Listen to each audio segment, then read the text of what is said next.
Welcome to the Radio Joe's podcast. I'm Dave Pisani. I'm Barry Kay. I'm Todd Pleasant. I'm Daryl DePriest. And I'm Brian Mix. We've got a full house, people. What's going on? This is let's call this our Star Wars Week podcast because, you know, there's May the 4th, there's Revenge of the 5th. Revenge of the 5th, something the 6th. It's all that stuff. Wait. We're not celebrating the 8th anniversary of the release of the Avengers? Oh, we could do that too. Oh God, I'm totally on here on the wrong night. Okay. Yeah.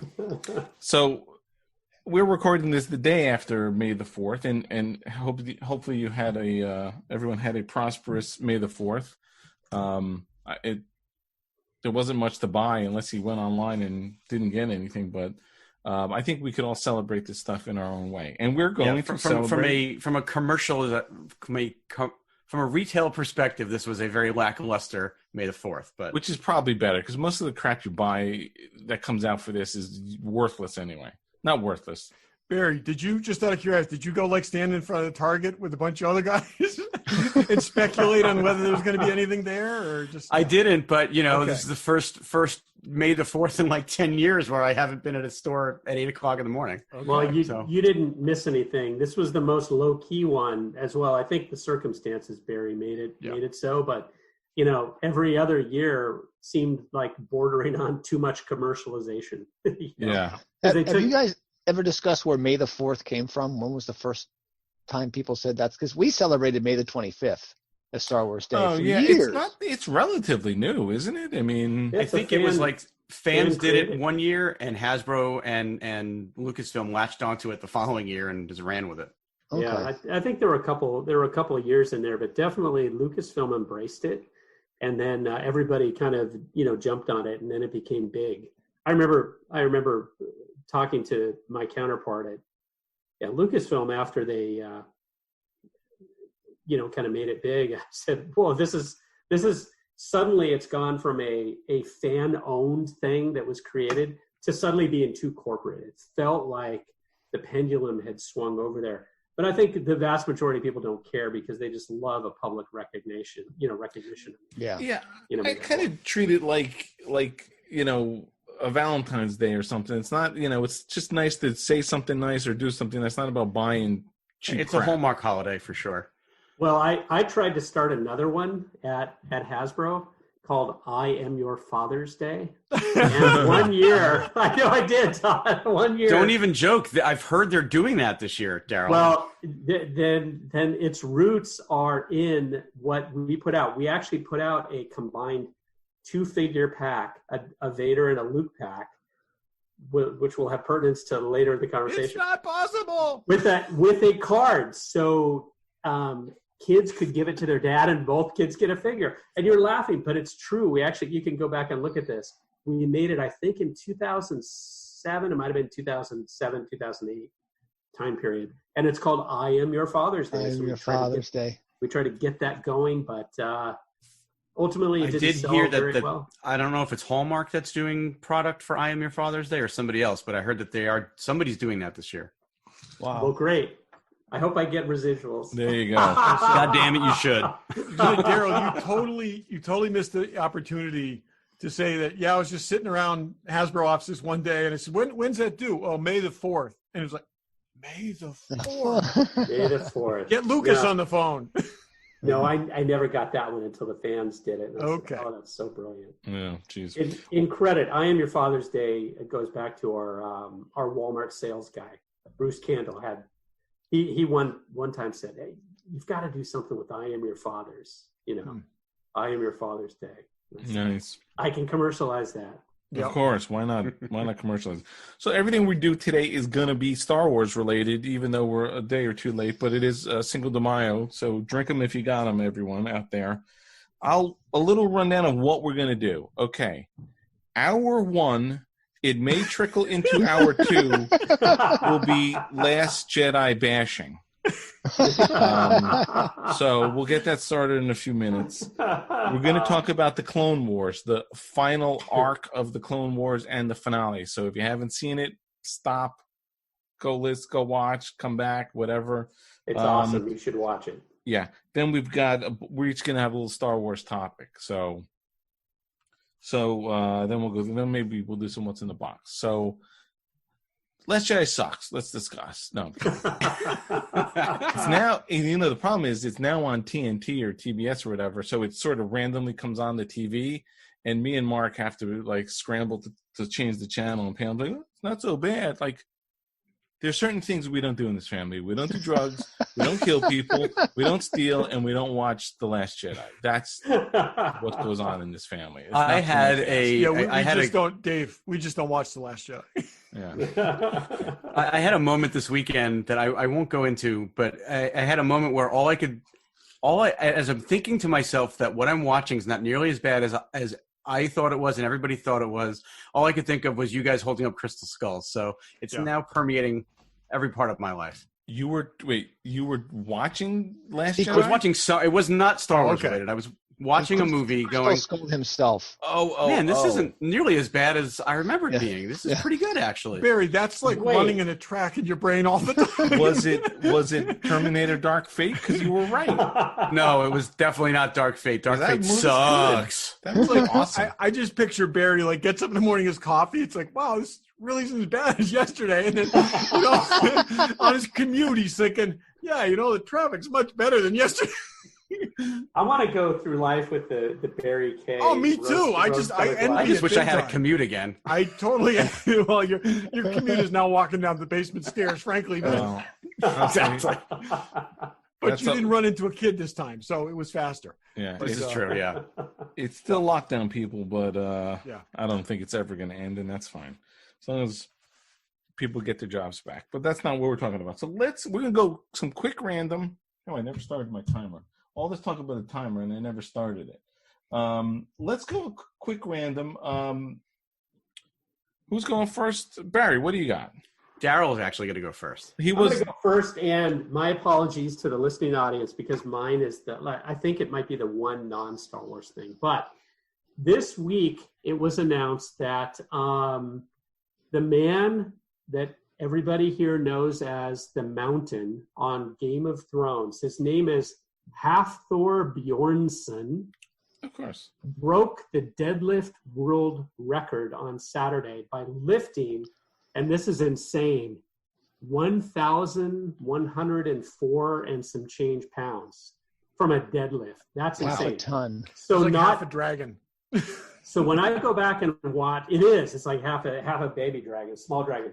So when I go back and watch Game of Thrones sometime, I will be terrified that this guy that they picked, this actor, is the strongest man in the world, and he can kill you and rip you in half. Yeah. So Crush your head. So Crush that your was head. great casting. They really nailed that one. Wow. So hats off to Hafthor Bjornsson. Well, it is. All He right, did so- kill the Mandalorian by squeezing his head. I So gotta it's say, yeah. That's Semi- true. I imagine this guy works out by like squeezing Mandalorian helmets. He's got these Beskar helmets that he just crushes one at a time. Yeah. Oh, I'm that's going to awesome. totally break format for a minute, but so you just made me think of something, Daryl. Have you been watching Lego Master, the show Lego Master? I have. I've got a whole bunch of them banked up. I think we're through. I think I've only seen like the third one so Okay. far. There's an episode where they have to build bridges out of Lego, and then the real competition is they put weight on it to see how much weight, and the bridge that can hold the most weight wins that competition.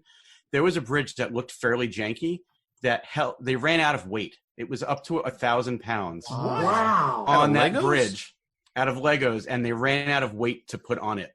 They No actually ran out kidding. of weight at like 400 pounds and had to go to the production team to get sandbags that they weighed and put on Wow. it because they never imagined any of these bridges could hold that much weight. Wow. Yeah, it was pretty Crazy. wild. Yeah. I'm going to have to find that episode now. Yeah, it was good. It was really good. Anyway, You think of all these people wasting their money on engineering degrees when they could just be playing with Legos.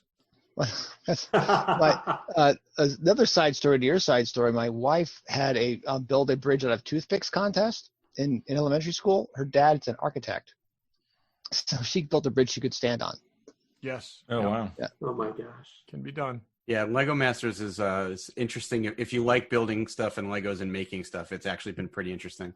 We've been watching it. But So I have a couple of quick random Star Wars topics. The first one is call it a random, call it a Hot Toys Minute, but Hot Toys announced 2 new Star Wars figures this week for the 40th anniversary of Empire Strikes Back.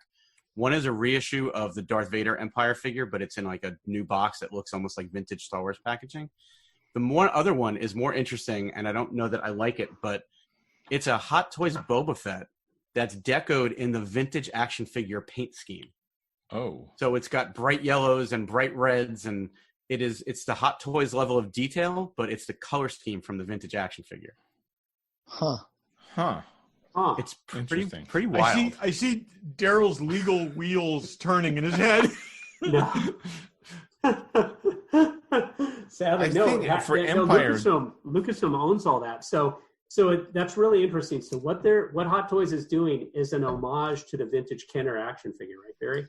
Yeah, I just texted you guys a picture of it. So the crazy thing is, let's count the number of Boba Fett's that people can have in their collection. So there's the colorways of the vintage Kenner Boba Fett, because that's the one that most people had first, that we all got first when we were kids. Second, there's actually the screen accurate Boba Fett. But what people don't know is there are actually multiple. They varied by movie. But let's just say there's like one screen accurate Boba Fett between episodes 5 and 6. There's the prototype Boba Fett, which is the white outfit, white armor, that you guys have seen, the white outfit. And then where am I going with this? Cartoon? The cartoon, Holiday thank you. special. The animated holiday special. And we call it, at Hasbro, we couldn't refer to the holiday special. We had to call it the animated debut, which was perfect. That's all we really wanted. But we produced that first figure, I think, back in the Saga collection in 2000. Might have been 2006, might have been 2007. So we introduced kind of the animated debut. So there's 4 different vintage Boba Fett's that you can get, and each of which are totally legitimate based on your source. Your reference. I want the one where he's almost digested by the Sarlacc. That would be my favorite. I think That's actually not a bad looking figure. It's not something I'd buy at Hot Toys level. Actually, No, at Hot Toys prices, it's a little expensive, but it's kind of cool. It is cool. We Yeah. did that version of Boba Fett, Dave. We did it based on the Marvel comic book. Marvel Comics had a totally different color scheme for Boba Fett. It was like super saturated colors. But we put all this green goo all over him, because in the comic he doesn't die like a bitch, like you always say. He escapes, but he's covered with like Sarlacc digestive goo. He didn't escape. So Oh. Sorry. to you tell can get that version. Okay. I just want Now to I know name what to that. get Dave for Christmas. Exactly. All right, All Barry, right, what so- else you got? Yeah, so next they announced just yesterday for May the 4th that, and I think I'm gonna pronounce it right, unlike you guys pre-show. Taika Waititi, director of Thor Ragnarok, is going to be co-writing and directing a feature Star Wars film, not something for Disney Plus, but something actually for the movie theater. He's co-writing it with Christy Wilson Cairns, or Carnes. I'm not sure how to pronounce that. She wrote 1917, and she's Oscar nominated for that. So, he's got a busy schedule. He's got a lot of movies on his plate right now. But Yeah, but I could totally get behind that. Of everyone we've heard who's going to make a movie, I'm totally with him. yeah, 100%.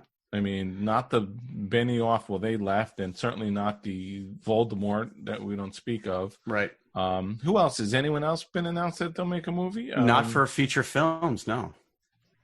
I mean, the other thing my last one is the other thing that they announced yesterday was that Leslie Hyland is going to write and executive produce and showrun a new Star Wars series for Disney Plus that they have not named what it is yet, but she apparently was Emmy nominated for Russian Dolls and something called Bachelorette, which is not the reality show I looked up. It's a regular movie, which I've never seen. Oh, interesting. So that means we've got the Cassian Andor show, the Obi-Wan show, and this show all announced, but no timing for any of them. So we know it's a Star Wars show. Not just it's a show Star for Wars Disney show. Plus. Great. Yeah.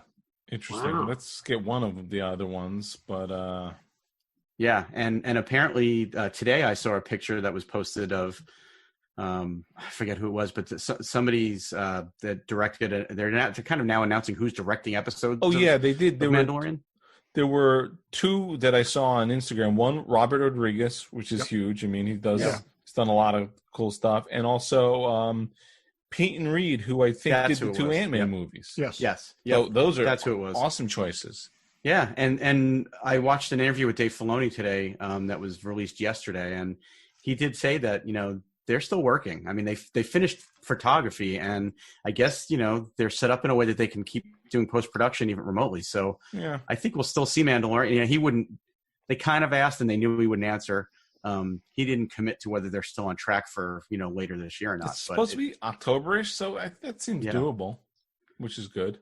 Yeah. Cool. Brian, you had something? I do. To throw more wood on the Kathleen Kennedy fire pyre, Funeral pyre. funeral pyre. A theory I had all along has turned out to be true, in that Galaxy's Edge in Disneyland was originally going to be Episode 4 themed. It was originally going to be Mos Eisley Spaceport, Docking Bay 94, the actual cantina, and they were going to set it in the Darth Vader, Luke Skywalker time. And Kathleen Kennedy came in and said, "Oh no, that's the past. We need to build this park like the future, like the movies we have coming out. So we're going to reset it into this new timeline of." I believe her exact words were, "Let the past die, kill it if you have to." And then Ryan Johnson went off and wrote that down. That's on a plaque. That's on a plaque somewhere there. Yeah, It used to have the arc in front of it, but they hadn't started swinging any hammers yet, but they had all the drawings done and the blueprints finished, and chucked them all and started over again. Jesus. Well, and I have it on very good authority from a friend who would know that they actually planned a much bigger. I mean, land is big, but they planned more to be there, and they actually scaled it back. Like they actually cut back. So there's space there for more stuff that was meant to be there, and they cut it short. Or will They'd be. already committed the footprint for it, so the space is there. Yeah. I'm sure they left room for expansion. They probably said this is enough for us to open. I still also think that once it starts to die down there, if we ever get back, once the popularity starts to wane a bit, they could very well retrofit it to Episode 4. It wouldn't be that hard to do that. Yeah, I agree with that. I mean, New characters. I've speculated that for a while too, that once we got past this cycle of movies, they would feel more comfortable, kind of bringing some of that stuff in. I don't think they'll ever go back to Episode 4 because I don't think they will either. Kathleen is right. I think I'm wondering if like the next refresh is like Mandalorian World. Well, but they can change. I mean, something like the Millennium Falcon ride could easily be changed relatively. I mean, because at this point, all you're doing is changing screens. You're changing the visuals, and reprogramming the simulation. I don't think that they would go in and retrofit it, but you could have classic stormtroopers walking around. You could add in elements of the original trilogy fairly easily. I think they would be really smart to make it to do the the Epcot-y thing where you just you go to another street and it could be another era. Oh, yeah. They're smart to make it feel like Star Wars, but not be any specific. You don't want to lock it into not to a nail time it down period. to a specific time. Because someone's like, is this old? Is this new? Where's keep all your clone troopers on this street, and then the next block you've got Do you know that the new generation of dads of today, say someone who's 32 years old now, starting to have kids, they grew up with Episode 1. That's their Star Wars in the theaters. That's true. Right?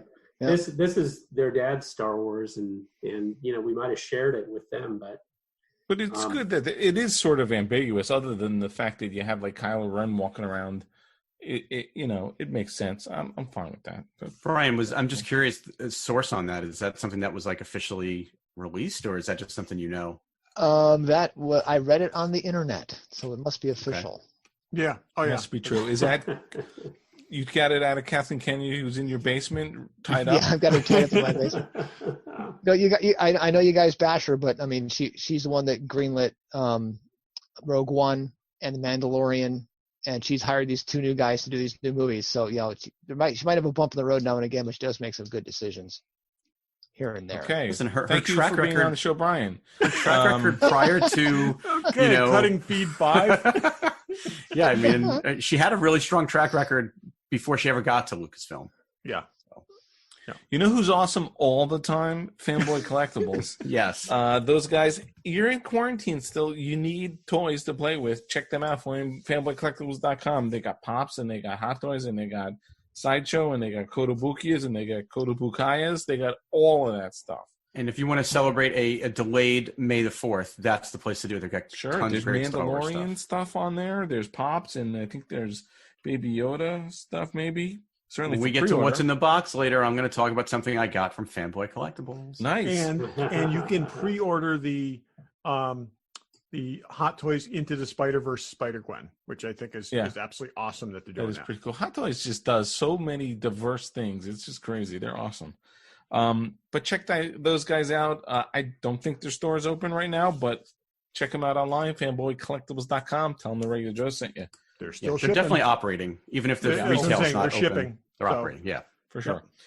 All right. We're going to talk about Clone Wars, the final season. I've watched. I'm surprised on this podcast. I'm not the one who's watched the least apparently, but I've seen maybe the first 2 seasons, and then I wanted to jump in and I watched maybe the first couple episodes, and then everyone's like, just watch the last 4. So I guess that's where we're going to concentrate. I think, right? I thought that's all we were talking about. Yeah, which is fine because they were. I got to tell you, and I actually finished the finale and then went back to season 1, episode 1. I mean, the artwork and just the movie look of these episodes is just amazing. I mean, they just did such a great job. These are shot with they evolved into a style that is very evocative of the movies, with the wide establishing shots and then moving in and the pullbacks and the sort of the lighting and the moodiness and the let's just start at the beginning of the first episode in this arc, which is something they've never done in 7 seasons of Clone Wars and never done it in anything recently. Is they had the old school green Lucasfilm logo from the 70s. Right, yeah. So that's new for the series. Okay. I noticed that right away. That was new for these 4 episodes. They didn't do it in any Clone Wars ever. They haven't done it in anything since the last the 70s, time they did that was Willow, I think. I might have been. Yeah. They save it only for their most special project. For those of you listening who have never watched the Clone Wars, okay, and you don't have any desire to go through and watch a gajillion episodes, this last 4 episodes is an important piece of Star Wars. Yeah. It stands alone, really. I'd say look up Ahsoka, get a little sense of if you read the who she Wikipedia is. on who she is and then watch this. Yeah, I think you're fine. This is an with that. important missing piece to that story, and I think it's fantastic. Right. So the other thing I just wanted to mention is in addition to that logo, this is the first time they've ever used the actual Star Wars theme in the beginning of an episode of Clone Wars. So it starts with the Lucasfilm logo, it starts with the Star Wars fanfare, and they actually had the Clone Wars logo sort of go back. It was they did a lot of things here that they were really trying to make this feel like a movie. This is their movie. Yeah, this is their movie. This is the capstone, and Filoni got to do what he wanted, and it's brilliant. It's absolutely brilliant. Let me say. Go ahead, Dara. To the people also watching, this is equally important because this Clone Wars encompasses about 6 or 6.5 years of source material. Is that right, Barry? Yep. So it's gone for 6.5 years without living on the margins of the films. And this series, these 4 episodes, brought it right up to the things that were happening in episode 3 brilliantly. I'll go ahead and say. Yes. But they intersected and they pulled that right in. That was really clever how they did that. Yeah. I was really surprised they actually went in and touched. I mean, right up against. I was a little surprised too, but they used, with the exception of Anakin Skywalker, with the exception of Anakin Skywalker, they used the original audio from the movie in the Jedi Council meeting that played through. They didn't use the actors from the series. They used the actors from the voiceovers. From the movies. Okay. Yep. For that I didn't scene. even realize that. Yep. For that So scene, basically, if you haven't seen it and you don't care, you're not going back. They literally wove these 4 episodes into the timeline, not even the timeline, into the episode 3, Revenge of the Sith. It happens concurrently. Episode Yeah, they three, right. And overlap, after, which was awesome. Yeah. Right. And one of the things that like people, I mean, we got through the Clone Wars. We got to meet Ahsoka Tano, who was Anakin Skywalker's Padawan apprentice, and you got to see her evolve from an incredibly annoying character into a very real, very integral part of this story and his story. And you saw through her eyes his, you can say evolution, you can say devolution, but you could see that change that was missing between episode 2 and episode 3, the abrupt light switch that so many of us had a problem with not seeing happen. You saw through her eyes him becoming moodier, a little more distant, and a little more his personality changing somewhat over time. And if you just go by the 9 movies and you don't count any of what happened in Clone Wars,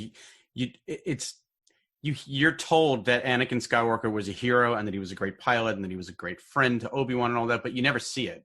Yeah. This series is where you see all that. And this is exactly right. Yep. This is and one of the things that, I mean, this was why I've often said that I think the prequels would have worked much better if it had been from Obi-Wan's perspective.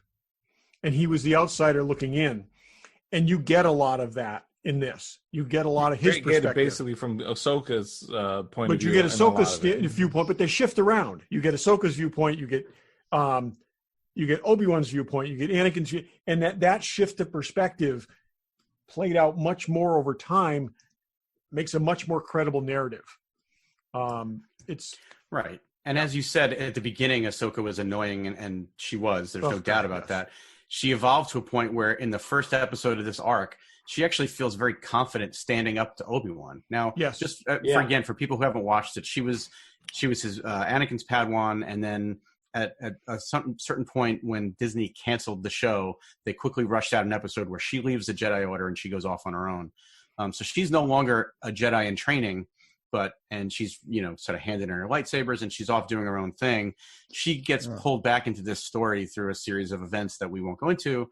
But now she's sort of back and she's talking with Anakin and Obi-Wan, and she's standing up to him in a way that she never could have done at the beginning. I mean, because basically what they did in that, as you put it, Barry, and they rushed at the end of the extension of the series, the previous extension of the series, they rushed to separate them because there has to be an explanation why she's nowhere in the third film.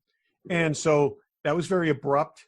This works much better for her narrative. It also, and this is the thing that is amazing to me, it dovetails perfectly with the older version of this character that we see in Rebels. And it's her motivations are right, her character is right, her experiences are right.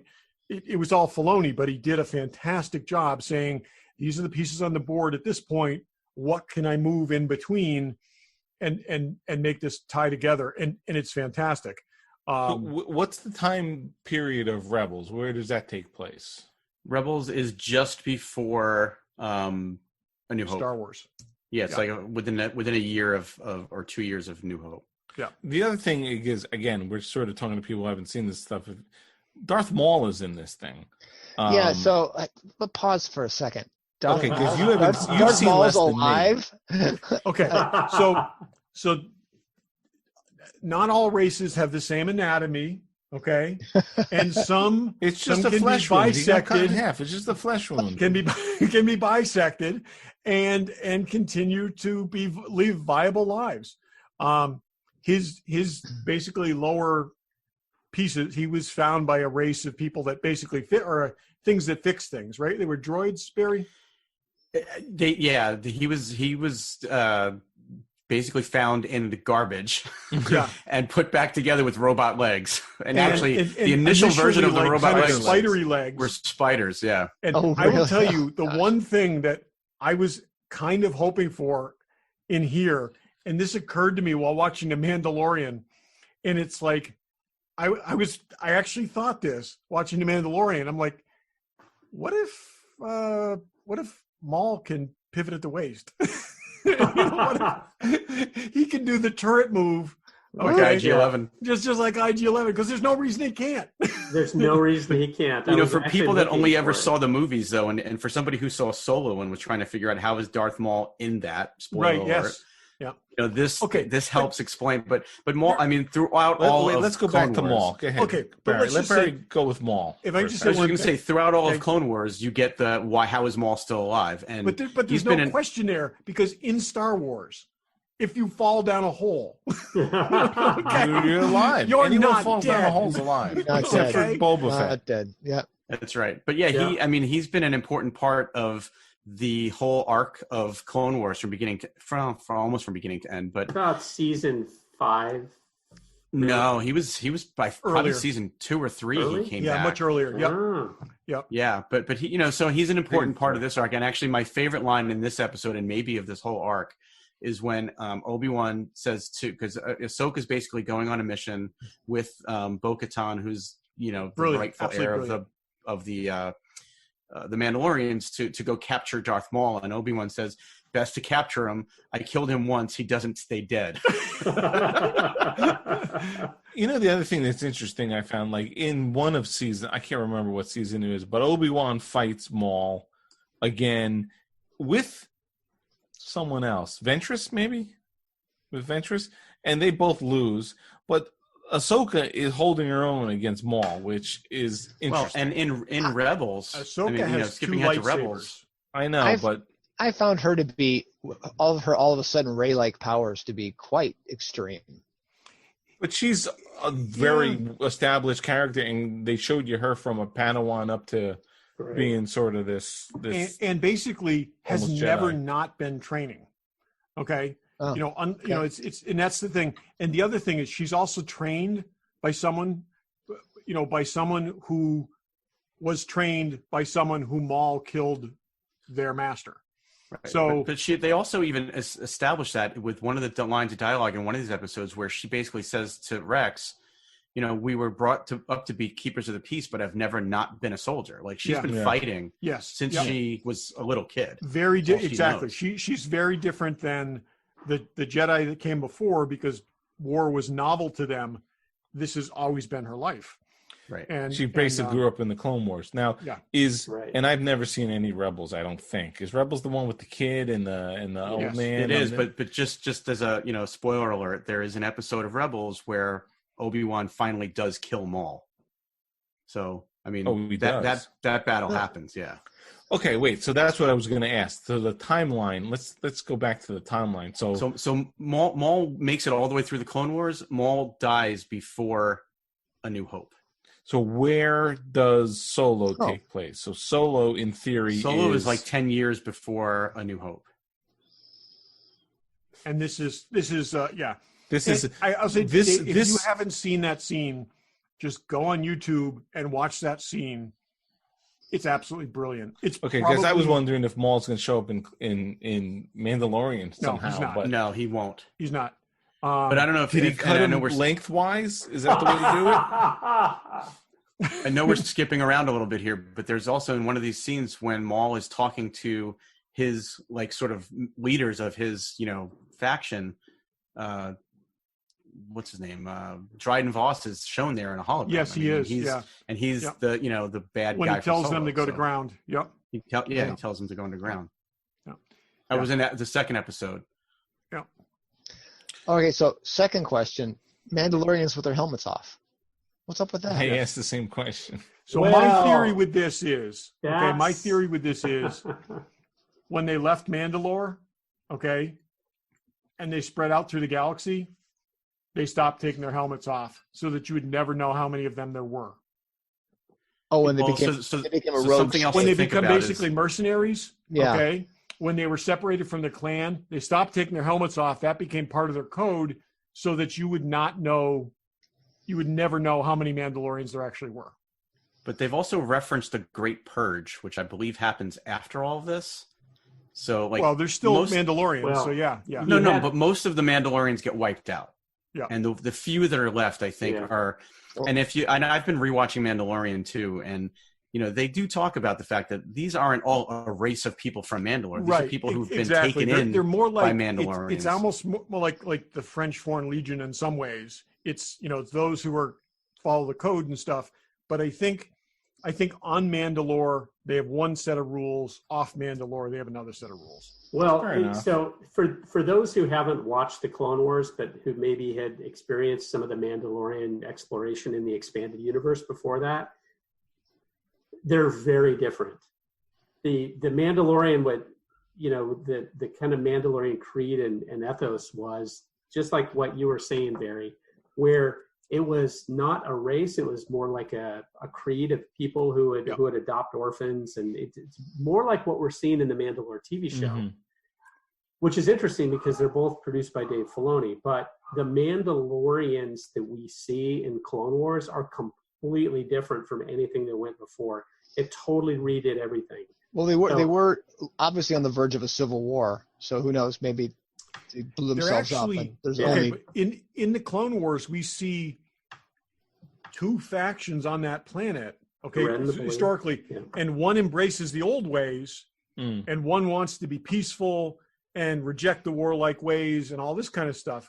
So, I mean, it's very much probably that faction that we're seeing as the external incarnations. And just a little bit of background on that. So, Duchess Satine, who was the leader of the more pacifist version of the Mandalorians, that was Bo-Katan's sister, and they make reference to the fact that her sister, believed that they needed a different kind of leader, and actually, the pacifist leader had a relationship with Obi-Wan. She was a romantic relationship with Obi-Wan. Had a potential relationship with Obi-Wan. Okay, but some Jedi can keep it in their pants. Differences. I don't think he kept it in his pants. I don't think he kept it in his pants. I think he refused to form an attachment, but I don't think he kept it in his pants. Well, again, let's just say some Jedi can follow the rules and other Jedi can't. Well, because at one point, Bo-Katan says something to him about Darth Maul killing her sister, and she says, "And I believe you had a relation. I believe she meant something to you, didn't she?"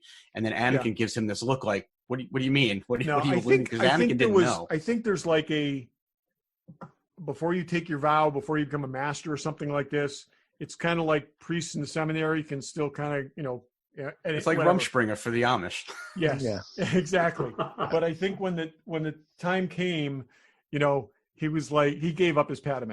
So, yes, he did. Yeah. Anyway, so I know we're hovering around a lot of stuff in this first. Yeah, episode, boy, we are going nerdier. Okay.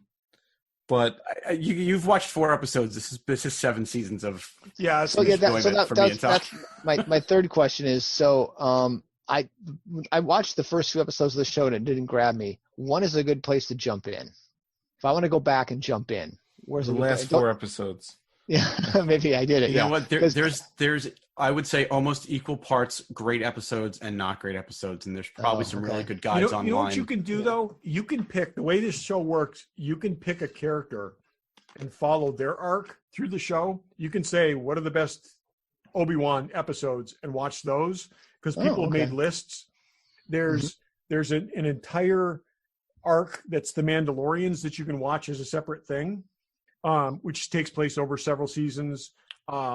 So you don't have to actually dive back in, and there's a gajillion lists out there of what way to watch it. And that's kind of what I would suggest, because there is some stuff in here that I was just like, yeah, really. My nephew was really into General Grievous. He said there's a lot of really great General Grievous. There's some great General Grievous stuff. Yep. And that's what I'll do. Yeah. Yeah. But I just throughout. Oh, go ahead. Finish. I was just going to say, I love this version of Obi-Wan. I really did. I think they did a great job with him. Yeah. He's another one where you see the progression from 2 to 3, and I think they do a really good job with it. So I enjoyed those a lot. I will also say that I come out of this more torn about Anakin than I did from his presence in the movies. You get so much. I mean, even though I haven't watched it all, you get so much more of Anakin. I mean, they build that character. I mean, the character, unfortunately, that George created in those movies is incredibly thin. He's incredibly thin, and they flesh him out in a way that that the character deserves. Mhm. And you see that, you see the bad decision making in the places where he does. You see the cleverness, you see everything, you see all of why he has his rep, but all of his weakness as well. You know, it's interesting, and you almost so in this 4-episode arc is basically takes place during the timeline of Revenge of the Sith. You see, I guess, Anakin the first 1 or 2 episodes, Yeah. maybe just first one. Just You, first one. my biggest issue with Revenge of the Sith was, you know, Anakin sees what the Emperor does to Mace Windu, and then just is like, okay, fine. I would have loved to seen them throw another couple more Anakin scenes in here. We get I feel we were cheated with that transition from Anakin to Darth Vader. It just was like a flipping of a switch. Yeah, and It would have been cool if we I feel saw like some in of this that. series they didn't want to step on what George did in the And movie. I get that, especially And- Filoni, who but- idolizes but George. they could have spent 2 seasons showing a slow evolution to becoming the person that he became. But I was just saying, you're in that show, and we never saw Obi-Wan. We saw some holograms and stuff. Yep. Even if it was like they sort of played that one very quick scene where Ahsoka has sort of this Obi-Wan moment when Alderaan blew up and she got Yep. that feeling. Even if that was played off a little, like Anakin, don't some kind of thing. Yeah. I just felt So- like that was too much of a quick transition. So to get back to Ahsoka for a second, I will say I had this conversation with Daryl yesterday. I think one of the really interesting things is one of the significances of her character is if the 2 of them had not separated, he might never have turned. In a lot of ways, she was his conscience. Yeah. He had to be a better man for the sake of his apprentice. Yeah. And when the 2 of them were separated, his tether was cut because he was no longer a Padawan, okay, and he no longer had to be a positive role model, and he was a little bit adrift, and you see that. Well, and that's but one of where the things that they do show you in this show, and especially in that end of that 5th season, is that her walking away and the reasons that she gives Anakin for why she's leaving the Order are part of what kind of helps formulate his mindset Right. of Yes. that maybe the Jedi aren't the good maybe guys. they're not doing things the right way, exactly. Right. And that's where, like I said, but you got to think that, like I said, if she had stayed with him, she would have been that mirror that he would have had to look into. Yeah, that's a and- good point. You know, it wouldn't have been favorable. He had already distanced himself from.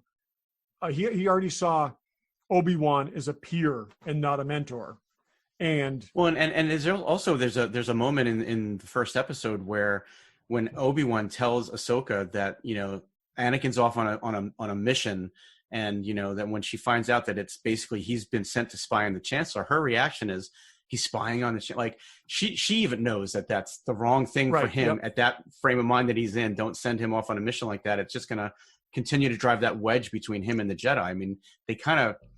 That was one of the things that they did that really pushed him down that Yeah, path, I was just wish it forcing was him played to up do something a little more, that but he I didn't, hear you. Anyway, there was, I mean, just in the same way that this series gave you all that backstory and that you needed on Anakin, it did the same thing with Darth Maul. Darth Maul was an incredibly cool looking character that was killed off in the first movie of the prequels that, should have had more life to it. And they gave that to him in this series. And, he went mad for a while. And then, the fact that this was all part of his revenge. He was doing all of this to lure. He wanted to kill Obi-Wan, but more so, he wanted to take away the Emperor's prized jewel. He wanted to kill Anakin. he wanted to kill Because Anakin he wanted to get to back take that at the away Emperor from for the guy that for wronged casting him. him out. Yeah. Right. And this was and again, yeah, I think through this and in Rebels, he has a very good arc, and I think it's I think he is. I consider him an interesting character more based on this than the kind of stalking cat that he was in Phantom Menace. 100%. Yeah. I mean, he's an opportunist. He takes over Mandalore. He's the ruler of Mandalore for a while. And then at the end of the second episode here, when the Mandalorians are being defeated And they're like, "We need you." He's like, "Nope, sorry, you're on your own." Yeah, I mean, again, it's he not totally it's You banned not- want to himself. know? He could be our next president because he has the same same kind of mindset He's an as our opportunist, current yeah. one. Yeah. But I, that is uh, It's one no of, good for him. He's out. I really enjoyed the fact that he and Ahsoka had a conversation during the lightsaber battle, which was Yeah. what was yeah. so missing from episode 1 when he's fighting with Qui-Gon and Yeah, I think Obi-Wan. It's they like, where's the There's always a conversation during the lightsaber battle about your opposing viewpoints. they And kind There's of that made great him line this sort of where she creature as says opposed that to. you're- she says, "You're lucky Anakin didn't show up the way you're fighting. You wouldn't have lasted long." I mean, that's Yeah. just a Yeah. great line. All right, I've watched let's these wrap episodes it. like 3 times or 4 times each. If you haven't noticed, I know No. them pretty well. Okay, so if Dave, you're just saying wrap up. Let's wrap this up. Okay, with, then let's talk about the end. Mhm. Yep. Okay, goosebumps. Okay, yeah, I went back. absolutely. Yeah, it's like, how many of these episodes can I go watch now? This show is so Well, they're not awesome. like that because they They're basically not. went. There's some really good stuff in here. Yeah. I No, would say. no, I get that, but they went beyond. Oh my God, The, yes. the Revenge of the Sith, and we see Vader, who Yes. we saw for 2 seconds in Well, the but end. they're of Revenge of the far Sith. enough into the future that we don't only just see Vader. I mean, we're seeing original trilogy stormtroopers and snowtroopers. So they've got to be well beyond Revenge of the Sith at this. It's got to be 10 years You past think? Revenge of the Sith. I couldn't tell. I guess those were regular stormtroopers. I was hard. They to- were, There's regular yeah, they are. stormtroopers and snowtroopers. And snowtroopers. Yeah, absolutely. Yeah. Regular snowtroopers. I mean, that brought back This, the. this could be my thought was they're like looking for Rebel base when they find this ship, That's right. Okay. That's right. and it's been there decades. So So or one de- thing that we didn't at least a mention, which I decade. think is worth mentioning, is that in the first episode of this arc, well, at the end of season 5, she gives her lightsabers back to Anakin. Like she's Right. renouncing the Jedi Order. She gives her lightsabers back. Anakin held them this whole time and upgraded them from green blades to blue blades, which I thought was interesting. When he gives them back to her, she turns them on, and he said, "Oh, I might have tweaked them a little bit." And then, at the end of the battle, she loses, or she purposely leaves her lightsaber behind. And They then when we do bury this- all the clone troopers, and They bury all the clone troopers because interesting, and I thought it was really character appropriate. Her and Rex refused to kill the clone troopers. Like, when they could have basically opened that airlock and blown sucked them them all, all out. Yeah. dropped that force field and sucked them all out into space. right? They didn't. And the fact they that they fought turned on back. them. because They fought back against them when they were actively engaging with them, but they didn't take the offensive. because we see if you haven't really, or if you're not watching it, they see the Order 66 carried out during this Yes. this Yeah. Right, little and all the 4 clones on the episode arc. entire battle cruiser turn on them and are trying to kill them. And Rex puts on the stun setting, which we haven't seen since A New Hope, with the little circles that shoot out of the guns. that's right. But Yeah. yeah, so at the end, when then we do this flash forward, which I'm guessing has got to be at least 10 years. Oh, I Vader didn't get that, is- but yeah. Oh, Vader is now on the ice planet where that ship crashed. that's and got to he be finds Hoth, Ahsoka's right? lightsaber. That's got to be Hoth. After they cleared out the rebels, he You found know, that ship on Hoth. Brian, I'm going to Well, go. I'm gonna I don't I- think so Hoth. because it has seasons. I think that place has Yes, seasons. right, exactly. Yeah. There's seasons. Yeah, And but I will we've say, seen they plenty of very clearly desert showed the planets that probe aren't droids. Tatooine. They very Right. Yeah, clearly that's showed true. the probe droids that we saw. So that's where I made the connection that they're probably looking for the rebel base, and this is a planet in the vicinity of Hoth or something. Okay. And if you think about what we saw even with Rey when she touches Luke's lightsaber, how it had an essence of Luke still attached to it, Vader might have sensed this lightsaber and thought maybe Ahsoka was there. See, my thought was the probe droids found it because you actually see them in the foreground and they come past them. So that's what I assumed. Well, they he found knew them. it was Ahsoka's. I mean, he knows her lightsabers. Oh yeah, no, he knows that. Yeah, oh yeah. I also think, based on his being surprised that she's alive when they encounter each other in Rebels, that he takes that as an indication that she died on the ship. Yeah, I think he for sure thinks she's dead. He knew what ship it was. Yes.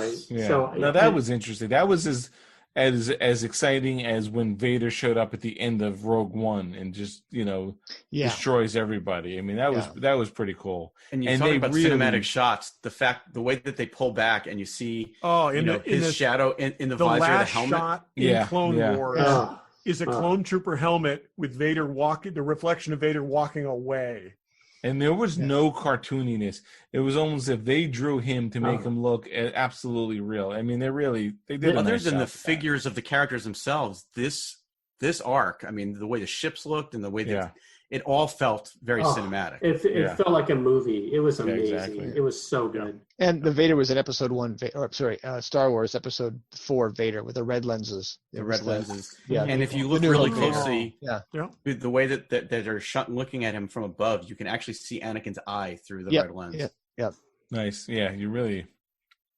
Anyway, so Like, if we're not gushing enough, like, if Yeah. you like Star Wars at all, That's what you I'm need saying. to go watch If these you- 4 episodes. Like I said, if you don't want to commit to watching this whole series, and I understand that, I was hesitant at first. Barry just pushed me, and I got into it. And I got to say, I love this. I feel, other than, I think I have a stronger affinity for this than anything other than maybe The Mandalorian since the original trilogy. So, Wow. Okay. I just love this as a whole. There's some weak pieces, but I think there's You're talking about Great Clone Star Wars, Wars in Clone there. Wars on the whole, not just these 4 episodes, Yeah, Todd, but yeah. but the whole thing. yes, that's what I'm saying. The whole of it. It's an immense body of work. Rogue One is one movie. This is And I got to say, if basically you're 6 not full happy, seasons of if you're not happy with the prequels, it's intensely redeeming of that era. Okay. And like you were saying before, you can say, I just want to see the Obi-Wan arc from Yep. Clone Wars and Rebels and seek out those episodes. Or you can say, I just want to see the Maul stuff. Yep. You don't have to watch. You can There's watch the plenty of Yoda weird episodes, clunker episodes which are in there, actually but- there's some very cool Yoda episodes. Oh, yeah. A Day in the Life of Yoda. And we know where Baby Okay. Yoda is from. Yeah. Ladies, if you are not totally excited by all of this, or if you are and need some phone numbers, we'll give them to you later. Star Wars and cartoons. You can't get hotter than that. I've got like 2 full pages of notes I didn't even get to, so that's fine. Oh boy, That Barry just will shows talk- you- Barry you know will what? talk later. Okay. Girls crazy. One other thing that I want to point out, Oh, they boy. actually did motion capture of Ray Park Of Ray Oh, yeah. Park. Yep. fighting to use as reference for animating the Maul fight. I mean, they really went Wow. all out. we did Wow. notice that it looked amazingly like him from Yeah. episode was he 1. fighting Ashley Eckstein? Because I don't think she can hold her own. I No, don't he think was she fighting a stunt woman. Yeah, No. exactly. Okay. Yeah. That's 555 NERD, ladies, if you want to meet any of these dudes. Okay, now we're going to jump to, we each brought up a Star Wars topic, as if you're not excited enough. And we'll go through some of those, some discussion, some lists, some things. Let's go, Brian, why don't we go with we're going to go list topic. Okay, mine's you can go for one, or if you can go for one or two, because it's a tough one. So give me your favorite droid or two that isn't R2D2 or BB-8. And Let's you went go- with those two because they're the most lovable, basically? Yeah, because they shoot at the top of I'm everyone's surprised list, you so. didn't throw C-3PO in there, but he is an annoying kind of. I have a list here, and 3PO is not on it. They wrecked him in the first 3 movies. They really just destroyed that character in episodes 1 through 3. Okay. Yep. Why don't we go? We're going to That's go true. in my order of my screen, and we're going to go Todd Okay. first. Todd. Okay. So I totally agree that they wrecked C-3PO, which is why I'm going to go with 000, Triple Zero. the torture droid variant of the That looks C-3PO familiar, series. Todd. Where did you get that 000? This particular 000 was lovingly crafted for me by my friend Barry. Wow. And it's fantastic. What So- color What a Black, paint is that? Black Series figure? No, this is actually It's a a model, model. a Bandai, right? Yeah, it's a Bandai model kit that they Bandai made model awesome. as a that, convention exclusive. yeah, that Barry Oh. Barry got that I bought and Barry assembled for me, and I love it. And yeah, it's Those red eyes are it's amazing. awesome.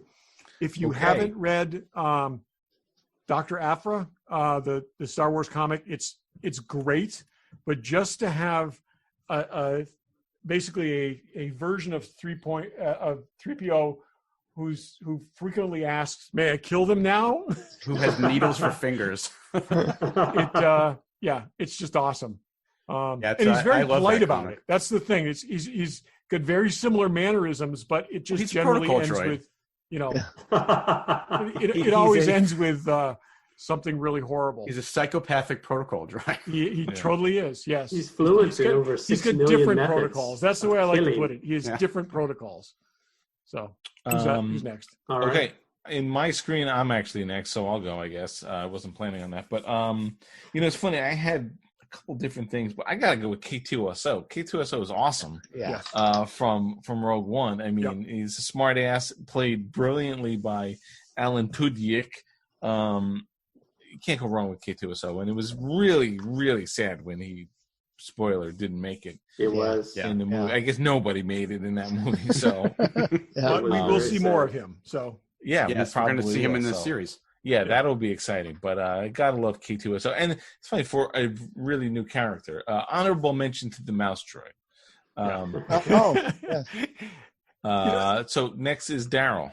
All right, mine is IG-88. So, and it ties back to when I first saw the bounty hunters, on the bridge in Empire Strikes Back, and I said, "Cool, a droid bounty hunter," because it basically with R2 and 3PO, you always imagine them having personalities and being autonomous, but it was very clear in the world of Star Wars that droids were subservient. Here, for the first time, was an autonomous droid. And I'm like, what are his motivations? Does he have free will? Is he working for a syndicate? And he's So basically. your first thought wasn't, boy, I'd like a cappuccino right now? Yeah, no, I didn't even know that was the head in. What in would a Gentleman's droid Cantina do with until- money anyway? Well, Exactly. precisely. And that's why the comics did a great job of extending that storyline and talking about why he needed that. Yeah. They took that character and filled in that. And so it's Oh. based on reading those Dark Horse stories that, that I love IGA. Plus the design is just so cool. Yeah.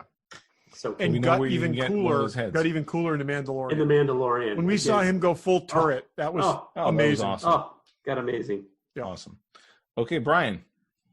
Okay, I was going to go with K2SO as well, but my fallback was IG-11. Okay. I just stole the show. He stole the He show. totally stole the Stole show. it. Yeah, I agree IG-11 with was that. great. If it wasn't for Baby Yoda, IG-11 would be all anyone's talking about. Do you think his personality could be pulled out of that smoldering pile that he's left with? It's this kind of thing where he's so popular, he's got to show up again, or I know. or IG-22 shows up, right? And Barry already bought the figure, so they got to bring him back. Oh yeah, That's right. it'll show up 4 years from now the way Hot Toys, produces. No, things, but yeah. it's curious. I mean, I think everybody, you're right. Everyone loved that character. He totally was like, you took something, no offense, Darrow, that was basically just a static prop and made him super, articulate and in not only in physicality, but in even speaking and his motivation stuff. They got to bring him back The somehow. thing that got me in that episode, the first episode where we saw him, where he ostensibly got destroyed, was the whole exchange between him and the Mandalorian. It wasn't just it was calculating, okay, does it make sense? Does it not make sense? Okay, well, yeah, it was perfect. He's just like, all right, there's no success here. I'm turning my self-destruct mode on. Yeah, it's like, no. It's all logic. It was You could perfect. see It him was going like- through his lines of code. This Yeah, is, it was like this explode. human bargaining with and trying to negotiate with a robot who is had again protocols that they operated on, and that was it. It was great. It was Incredible. absolutely brilliant. Incredible. The whole IG series. Top. Yes. Well, Yeah. I bet we see another one of another number. Yeah. Anyway, Barry, what do you got? Yeah, you guys have hit on all of them. My top two were K2SO and IG-11. And IG-11 voiced by Taika Waititi, by the way. So Yes, yeah. You could pick Dio, who I feel bad for that little droid. He was definitely abused and was a little skittish. he was. Remind me of He one of was. those cats you rescue, and it needs a little more love to be able to come out of its shell. And as much as I agree 100%, they did destroy 3PO in the prequels. Yeah. 3PO in the original trilogy, and what they did for 3PO in Rise of Skywalker, I think, redeemed him somewhat. They made him. They brought him back to the original tone of 3PO. I agree. It was, he's just in Empire. He's just awesome. He's just a full on best version of 3PO. Yeah. Okie dokie. Let's go. Your topic. So I'm going to throw out one of my perennial questions with a twist to that. Okay, because we've talked. The three of us have talked about this before, but I'd like to see what the other guys think. But also, just there's another angle on it. Was Darth Vader, Anakin Skywalker, redeemed at the end of Return of the Jedi? And do the prequels change your perspective on that? Oh, wow. So we will go 4 hours tonight. Oh, boy. Wait, okay.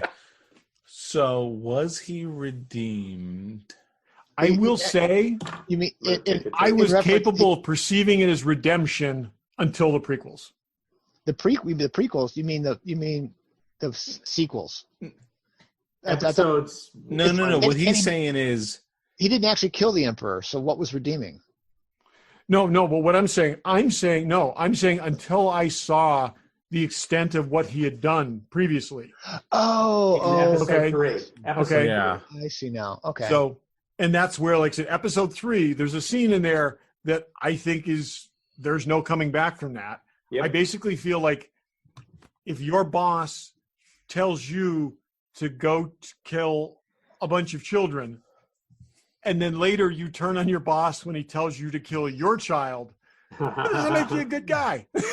Master Anakin, there are too many of them. Whatever shall we do? Master Skywalker, what shall we do? Master Skywalker. Don't worry, kids.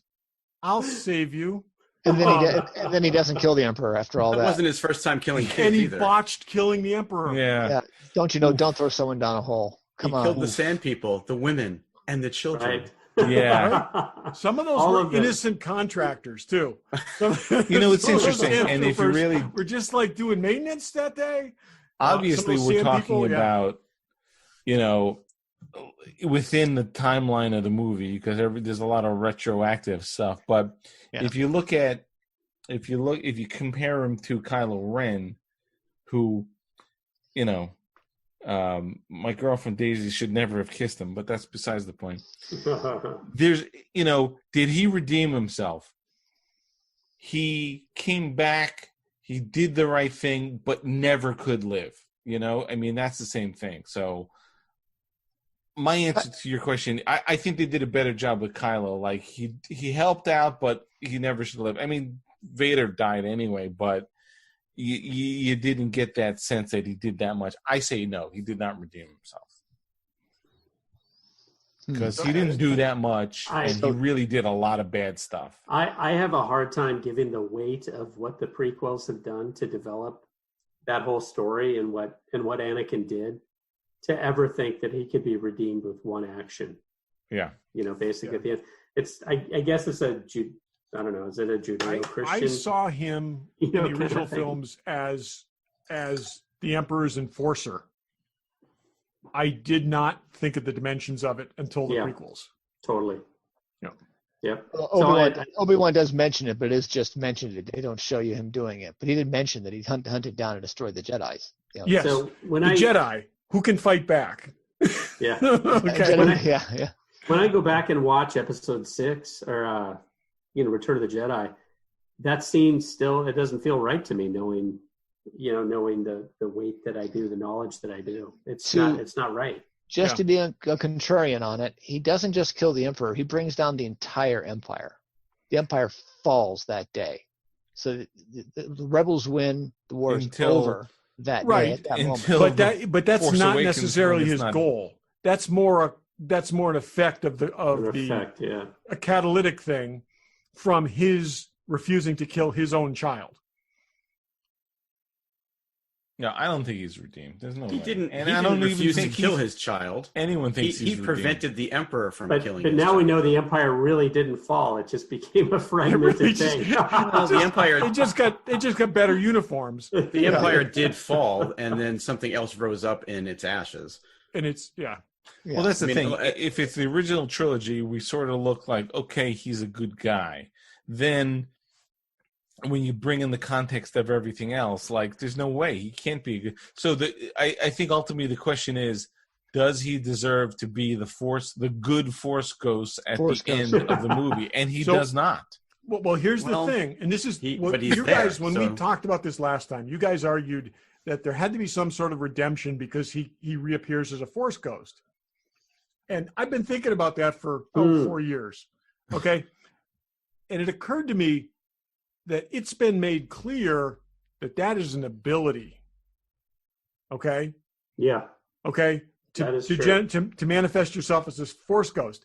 That's not a judgment. That's It's a light not side ability, though. a testament to your worthiness. Okay. We haven't really conclusively been told that the Force is a conscious thing that's making judgment on people. It's a light right? side ability, though. That always There's that. bothered We've me. not always seen Darth any Maul. dark side person come back. That doesn't mean they hang out in the same spot. It's actually, Barry, it's a skill that's taught. That's is, yeah, right. 'cause This is that's so we true. now know it's a Yoda skill says that's taught. that. I'm saying, Who taught so him? basically, he's capable. know that- he I don't know that we know probably that. always We capable know- of showing up at the we know party. that Now he just communing feels he and- can. We know that a live person communing with a Force ghost is a skill that can be taught. Right, and That's what Qui-Gon we was, know. Qui-Gon We don't know first. that a And dead Qui-Gon Jedi taught- being able to appear is not taught. We don't know that. So we also don't know that everyone who's died who was Force sensitive cannot manifest to people known to them. We don't know that either. Maybe they just don't. Maybe they've got better things to do. Maybe that whole vow of chastity doesn't apply We can, in Force Ghostland. Oh, they don't and say they're busy. vow of chastity. You We could can only bang go all by what we're all the shown. chicks you need to. It's just, there's no attachments. We can only go by what we're shown and told in the movies, though. Right. And what we're shown and told in the movies is that a live Jedi talking to the ghosts of past Jedis is a taught ability, and that from what we've seen, only good Jedi or redeemed Jedis can be blue glowy ghosts at the end of a movie. That's So all I'm gonna I'm say- saying, though. No. You don't think the Emperor can do that, or somebody? Okay, I think if he could have, he would have. but no one Well, wants to listen you- to him because he's a jerk. Well, Okay, you've so made, who taught you've made- Luke? Who taught Luke how to? Luke, No, for that matter, who taught Leia how to commune with? Leia's the one that, that Leia unless doesn't it was make Luke- sense. It was Oh, Luke who in a did hurry. Leia commune with? She Luke. saw them. With Ray, No, she didn't. No, She didn't see them. Wait a minute. It was only Ray Luke. saw right, Luke it was and only Leia Luke. at the end of Luke Rise of projected Skywalker. himself there, and that's why she saw him. What? Right. She saw Leia too. Yeah, she saw that. Well, Luke could have communed with Leia. We Luke- well, Luke was- I mean, Luke was- No, no, no. did wait. she Are see you them? guys- Dead long before. This we is saw really them super nerdy. looking at Ray. We don't know that Ray No, saw or you- communicated with them. Are you saying that the living Jedi is the one who is manifesting the Force ghost? That's No. not true at all. No, It's no, the no, Force no, ghost no, is that's not what I'm manifesting saying. itself. But clearly, the audience matters to who shows No, up. but we're saying right? what we're saying is the skill that's taught is the ability to commune with the To dead. commune. Talk to them. No, and no, have no, no, conversations with them. No, Yoda says, "Okay, ladies, 555, 1, 2, 3, 4." Yoda says in Episode 3, Obi-Wan, my friend, Liam Neeson will teach you how to speak from the grave, or whatever the hell he says. Right. It's got to be taught. So it's the dead person that is doing it. It's not the live person that's That's saying it. right. Because then why would Luke on Hoth see he didn't even know anything. He saw Obi-Wan. It's the dead guy who's so, Okay. projecting it. so here, So if Go ahead, Anakin Todd. knows that prior to turning, he still Yeah. knows that. No, Yeah. in reality, Anakin shouldn't have known it, and Leia shouldn't have known it. well, That's Leia why could we have saw been taught by, Anakin and not Darth Vader. Sorry, Brian. All Leia right, could have well, been taught by Getting Luke. back to your original question, I don't think that Anakin Skywalker, because it's not Darth Vader that was redeemed, it's Anakin Skywalker. I don't think Anakin Skywalker is redeemed for everything he ever did. I think that in that moment where we see him as a ghost at the end of Return of the Jedi, it's because he chose, Luke had said there's still good in him, and he chose to kill the Emperor thinking that he was defeating the entire empire in order to save his son. And that was the redeeming thing that he did. It doesn't mean all of his past sins are forgiven. So when Obi-Wan is standing next to him, doesn't he turn to him and say, dude, you really killed all these little kids. Like, I don't want to be It's your like, friend. what's with killing the kids? Well, No, how about what's with killing me? Okay. So Todd, you Obi-Wan gave himself up. He didn't kill Obi-Wan. Obi-Wan gave And himself Yoda up. should be like, look, Yeah. the younglings, come on, dude, what are you doing with this? Todd, but And that's what happened 5 minutes later. That conversation happened. You just don't see it on screen. You Yes, made me rethink this whole scene now, which is great. Now I can see this. That final scene, Return of the Jedi, Anakin, true to form, selfishly shows up at that party. Yeah, that's right. Right? There's the other way Well, of it is looking true to at his it is character. those manifestations aren't together. Okay, you see what I'm saying? He's like seeing them all. They're not hanging out together. He's separately perceiving each of them, but together. There's, think he perceives there's a anything. very fun fan film there is those three guys at the craft services table right after that. Yeah, It's like, yeah. dude, what's with killing the kids? What's with killing me? Okay, moving on. Because Why are you even a Force Ghost? Who taught you how to do this? Yeah, True. that's right. All true. How did you get here? Seriously, dude. I killed Wait the a minute. Emperor. And No, you weren't didn't. Weren't you just like a scarred old dude a few minutes ago? You thought you killed the Emperor. He's going to come back in 30 How years. come? Wait a minute. How come you're young and I'm not? And does Sebastian Stan still get the residuals even though you replace him in the movie? That is the question. Why do we see young? Why do we see young Anakin? Young, We pretty don't. Anakin. You're watching the wrong version of the movie. No, Yeah. but that's what I'm saying. Oh. We're now supposed to accept young, pretty Anakin.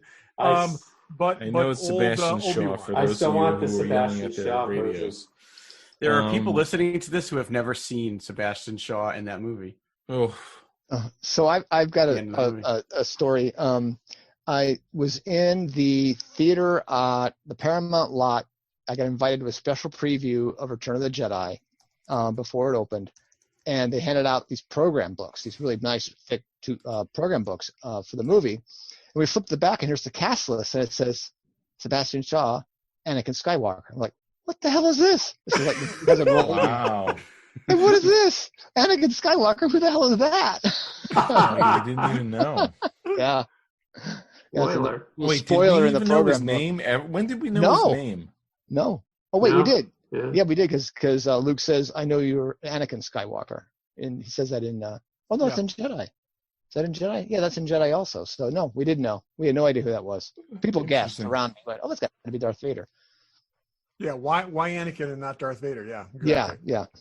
yeah. Okay, moving on. Barry, what do you got? What do you got for us? Please redeem us. A little bit of from a just- palate cleanser. Yeah, mine is a little simpler. Hardly. Just basically favorite helmet design from all of Star Wars. If you can pick one, if not, pick a couple. But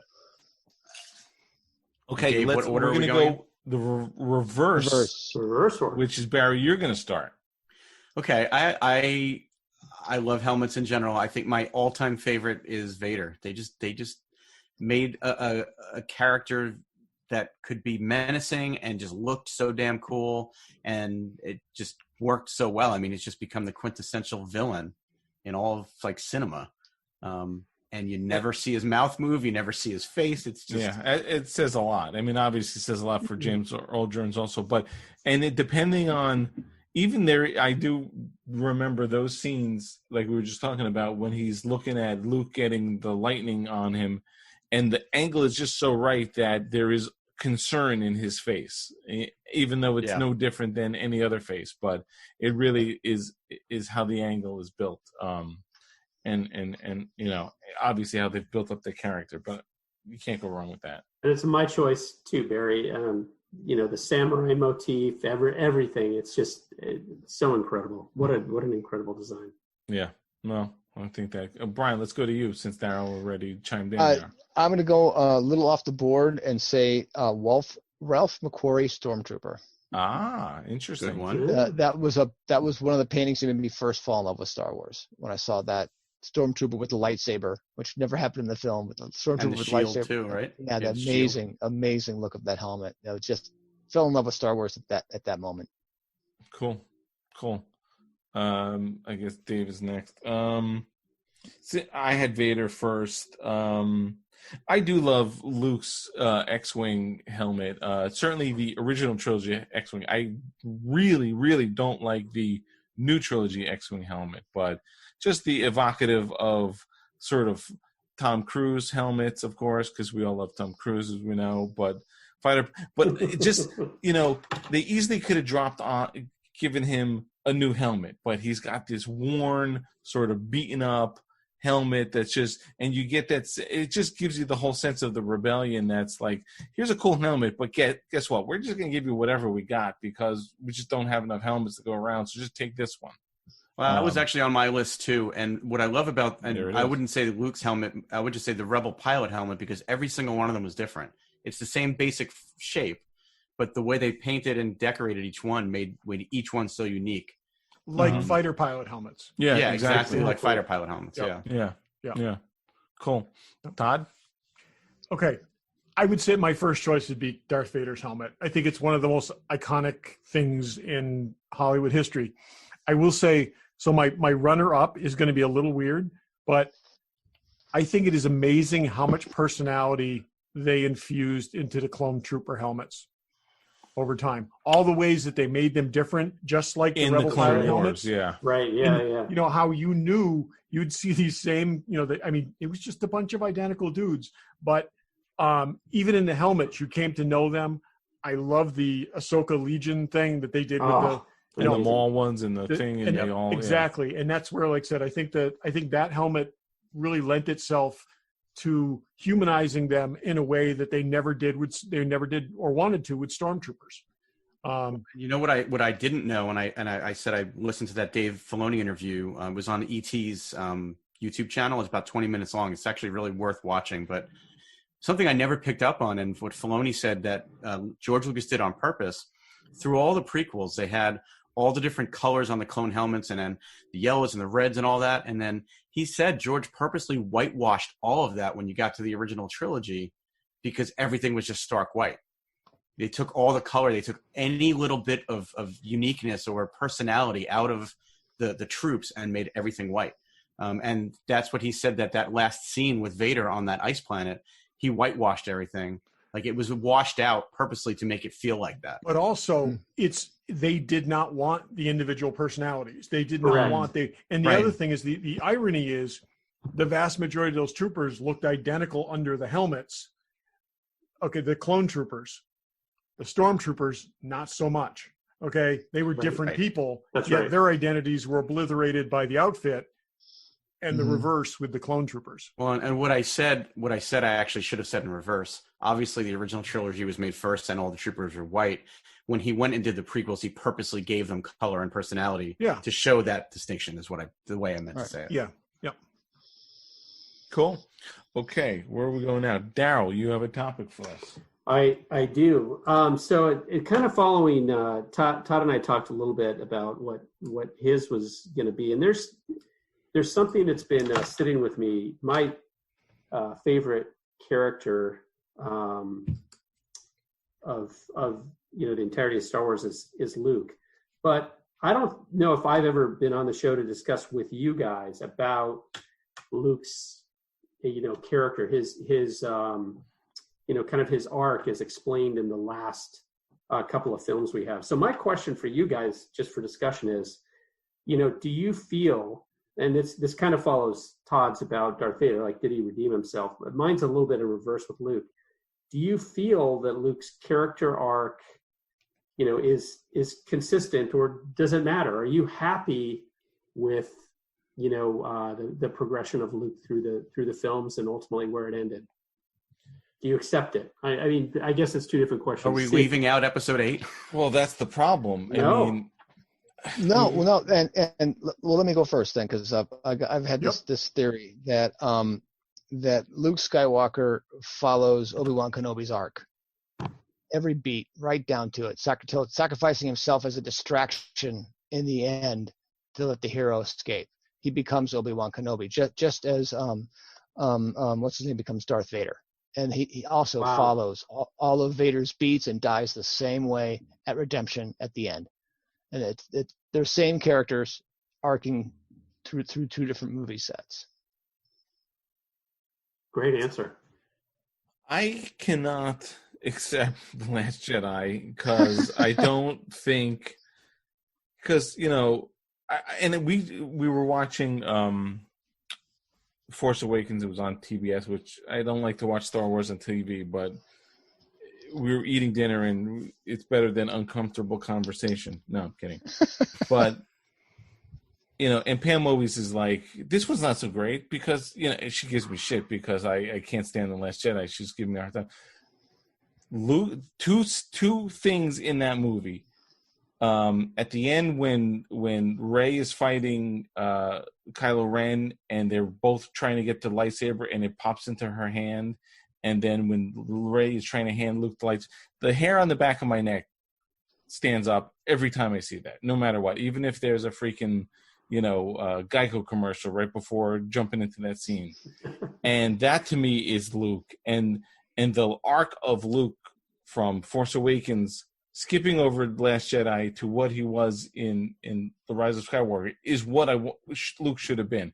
The whiny old man, disgraceful dude that he was in Legend is not that dude. So I do like his arc, and I do think he ushered in the next generation of Jedi, in that last movie. So I do appreciate his arc, and I think it was wrong.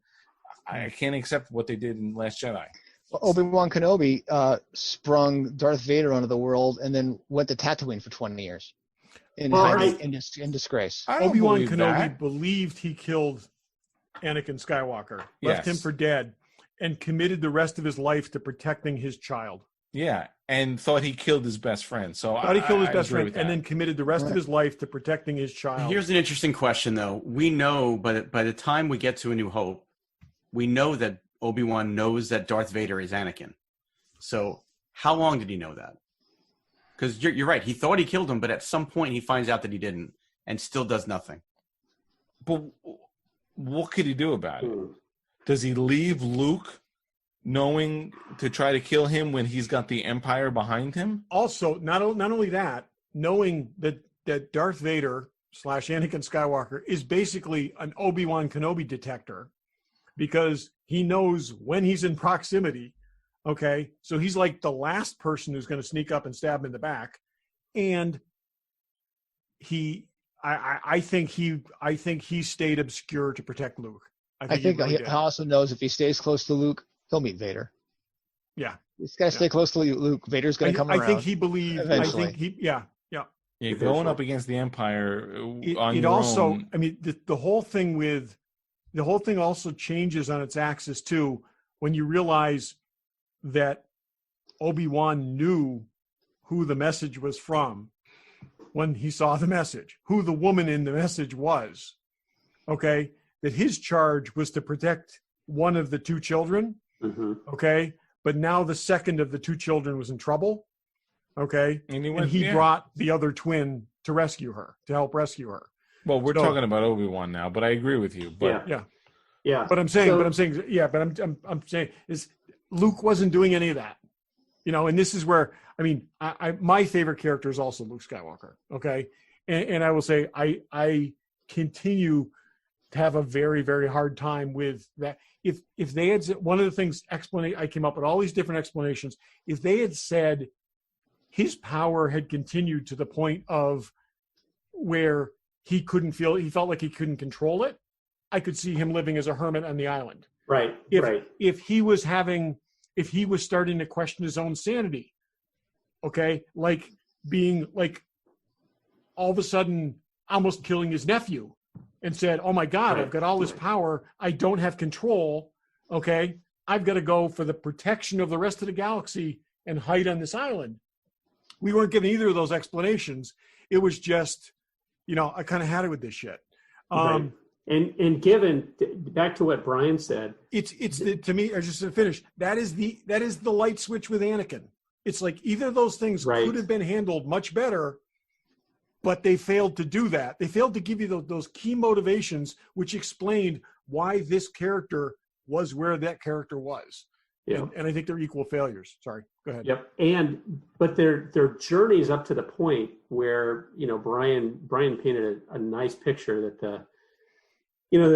the arcs were very similar for both, but their beginning part of their story couldn't be more different than someone who's, grafted into the Jedi Order basically as a kid, and that's all they knew, versus the idealistic, farm. Both Anakin and Luke were brought in at when they were too old to really effectively do the training. Yep. Yeah, Anakin and Luke, but not Obi-Wan. And Right. I think, and the other thing is, so Luke.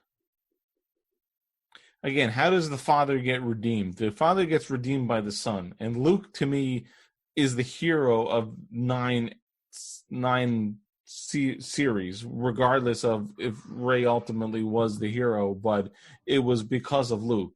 And again, and I know I'm not turning this into the Last Jedi bashing, but what they did in that was taking that away, and they did for no good reason. I still struggle with it. So I totally do. I haven't answered you yet. I want to throw out just a little bit in as well. Yeah. I'm satisfied with where it ended, but I think that they had a huge opportunity that they squandered. And, J.J. Abrams, and I'm not even talking about what happened in 8. J.J. Abrams said the reason he agreed to direct the Force Awakens was because he turned it down twice, and then Kathleen Kennedy said to him, "Where do you think Luke is, and what is Luke Skywalker doing, and who is Luke Skywalker at this point in time?" And he said that's what inspired him to want to direct that movie. And yet, throughout all of the development of that story, he chose to put him in the last 2 seconds of the movie and not show us any of that, not give us that sequence where they knew they were going to kill Han Solo, and not give us those 3 heroes back together, even if just for a moment. Do you think that was his choice? Yeah, he wrote the story. Yeah, I think he forgot about it. And from what we've seen from earlier treatments and earlier drafts of the script, it didn't start that way, and he had a more prominent part. And they said that every time they felt like when he was the focus of a scene, it took too much of the air out of the room, and all people cared about was Luke. Yep. Did they want to make two good paths? his movie, just like Empire was Luke's movie? Exactly. And they got taken away from them. There were 2 good paths for Luke, okay, and variants on themes, and one was the old warrior pressed back into battle, okay, which was Obi-Wan's story, and the other was the elder teacher, okay, who's the one person who can take this person and elevate her to the status she needs to, and that's Yoda's story. Yoda's story, exactly. Okay, and they did neither. They could have worked with either one of those things, okay, and made that character extremely satisfying and true to the essence of who that character was, okay, even giving him some sort of reason for, being tethered to that island, whatever you want to do. But, like one of the things that I said, give him the Jedi version of Alzheimer's, okay? Give him, like, the more he uses the Force, the less he has control, or something like this. Give him a reason. They could have done anything. He isn't going to help his sister. Why, of all things, he's sitting in his island and hiding, okay? It just didn't happen. It wasn't there. But the only reason to hold him out till the last second of that movie and then choose to start the next movie exactly at that point would have been because 8 to do one of those 2 things. Because 8 would have been this huge movie where it was Luke's, final, mission or something. Passing like on I said, to Rey. He could have been Obi-Wan. He could have been Yoda with variations on the theme. So I could have become more comfortable with the decision to hold him out and really not focus on him at all in that movie. If 8 had been Luke's movie, but 8 was a disaster. So I think JJ did everything he could. Conversation about how great this movie is. Yeah, I know. You're never going to let me live that down. No. But so getting back to Daryl's original point. Well, let me just finish my thought, though. Go ahead. JJ did the best he could to give Luke a good, satisfying ending to his arc in 9, given what he had to work with. But I do feel like they had a huge opportunity to tell a great story that introduced these new characters and also was a great story for the original characters, and they blew it. Yeah. And I don't believe that they ever went into these 7, 8, 9 thinking that it was going to just be the end of the saga, right? They originally envisioned way more movies. And the fact that they chose to end it was because they just didn't know what the hell they were doing. Brian, Yeah. what do you got? Oh, getting back to the dimensional point, yes. To answer your question, I'm satisfied with the arc of Luke Skywalker throughout the 6 movies. Yeah, I think JJ did a good job of redeeming him at the end. Yeah. I think he did too. I mean, Okay. and he had a lot of to sort of Uphill battle. fix. So I'm going to I say agree. the most controversial thing I've said tonight and possibly ever on this show. Oh boy. But there is one person to blame for that trilogy, and it's not Kathleen Kennedy. It is J.J. Abrams. If he'd stayed in the saddle, Yeah, it would have been different. we movie. wouldn't still be talking about this. Yeah, but he never ever was supposed to I do know he 3 didn't want movies to, in a row. but what I'm saying is, Yeah. okay, what successful trilogy has ever shifted writers halfway through and the then been first, wrapped up? the first This- one. No, but what I'm saying is that they needed continuity. They needed to stick to a plan. Okay, he That's spent way too much of that's the Kathleen third film Kennedy's that's responsibility. Kathleen's trying to get fault. back on the track. That's her fault. Set up George again. had If that he'd done role the 3 in the films, first it would be a trilogy. completely different thing. They gave up. You don't bring in directors for hire and not say you're going to do it like we're going back to this conversation, like the Marvel universe. And Kevin Feige says you could do A and B and C. You have this much leeway, but you got to do A, B, and C. They didn't say that at all. They're like, hey, whatever your name is. They did the Marvel thing, and they said, "You're starting at A. We need to end up at C. You do and whatever let's you want just in between." let me know when you have the Right. have the And that's what I'm freaking saying print done. is and that's JJ her should have fault. stayed in at least an oversight position for that arc. Three See, and different I'm gonna people. and I'm gonna challenge you on I that. disagree with that. The fact that he didn't, it was Kathleen Kennedy's job to look at it and make sure that knowing going in that she was going to have 3 different writers and 3 different directors, that it was her job to make sure that the story didn't go off the rails. And here's the biggest part: she didn't think it went off the rails. It wasn't Yeah. until the fans Yeah, reacted. I agree. That's right. That's what I'm saying. I'm 3 saying different there people. was nobody directed- else there. There was nobody else there that could figure out what was going on. 3 Just people bizarre. They had- directed I think 3 different people directed First Avengers, Winter Soldier, and Civil War, or maybe 2 directors, and that is the ultimate executive producer's job to make sure that stuff stays on track, and that's her fault. That is not JJ's fault. Blasphemy.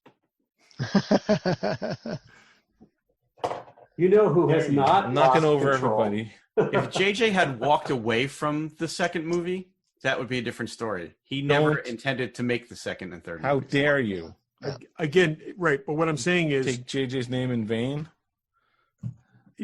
you do the first, you do the third. There's no. I mean, I just like I said, I But he watched wasn't the third. supposed to do the third either. They brought I him know in to that. do the That's third as what a I'm Hail Mary. saying. I guarantee That's the it's thing. surprising The to third him. movie It's is like, what? What cleanup. they do to my Yeah, movies? The third movie is cleanup. The Okay? kind of whipsaw effect between the first to the second It and does. third It is does. obvious. That is directly because of JJ. You're 100% right, Todd.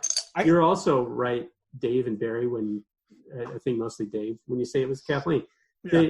the leadership there, the vision isn't there. George's vision isn't there. You just have an executive producer who's trying to keep things on track, right? They don't know what the right, they really. I've said There it was no before. Kevin Feige in this. There mix. were They 6 really- different directors on the 8 episodes of The Mandalorian. They but they there don't was a understand consistent the story. Favreau told. stayed in Pep. they don't understand the characters that they were delivered to them and what is so beloved of them, and that's okay. I understand things. Change is good, sometimes characters. Actually, Ahsoka had a phenomenal line in the Clone Wars when she saw Obi-Wan and Anakin and said, "You guys really haven't changed, have you?" Yeah. After so many years. So, But- interesting thing. In the last month and a half, there's been 3 or 4 people that have come out. Somebody did it. Sam Whitner did it this week. People have started to come around to actually saying that they object to the second film. It was like there was a moratorium. It was like for 4 years you can't say anything Yeah. and continue to work in this universe. Mm. Okay. It's funny because my son has been texting me while we're doing this show to say, hey, did you hear Sam Witwer roasted Ryan Johnson no. on And it's like Twitch and last night? those two editors, and there were a couple other people, and it's like, but it's funny. It's like all of a sudden it's become safe And to say, yeah. and I who really didn't like started that it, film. Todd? So Me. Yeah.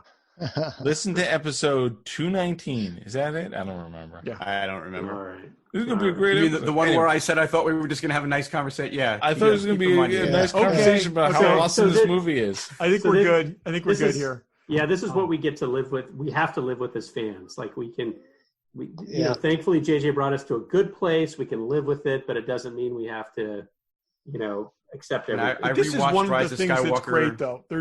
There's enough in this universe that you can find the things that you love, and you can latch onto those things, like The Mandalorian, like Clone Wars, and say, you know, Rogue One. There's enough other things out there that you can say, yep, this is Yep. what works. I for me. rewatched Rise of Skywalker the other night, and I was very, very happy that I felt the same way about it now that I did seeing it in the theater. Good. I did the same thing, and I kind of regret seeing it for the third time. I saw it twice in the theater. I saw it once since then, and I'm like, this is a damn cluttered movie. There's a whole lot crammed into this movie. Todd. It I just didn't really have as high a is. rating as you guys did, but So, Anyway, okay, moving Maybe on. we can go Last topic. That's me. And mine is very simply enough, and some of you have started. Top 5 favorite Star Wars characters. Todd, go. okay. I just lost my thing. Okay, so Anakin Skywalker, number 1, as played by Sebastian Stone. Sebastian Shaw.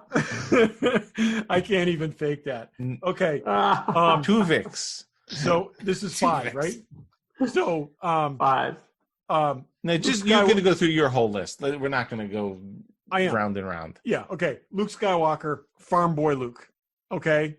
As originally, super aspirational, you know, okay. Hero of the Republic, fantastic. That's my favorite incarnation. Okay. Obi-Wan episodes 2 and 3. Okay. Interesting. 3, Go ahead. Ahsoka Tano.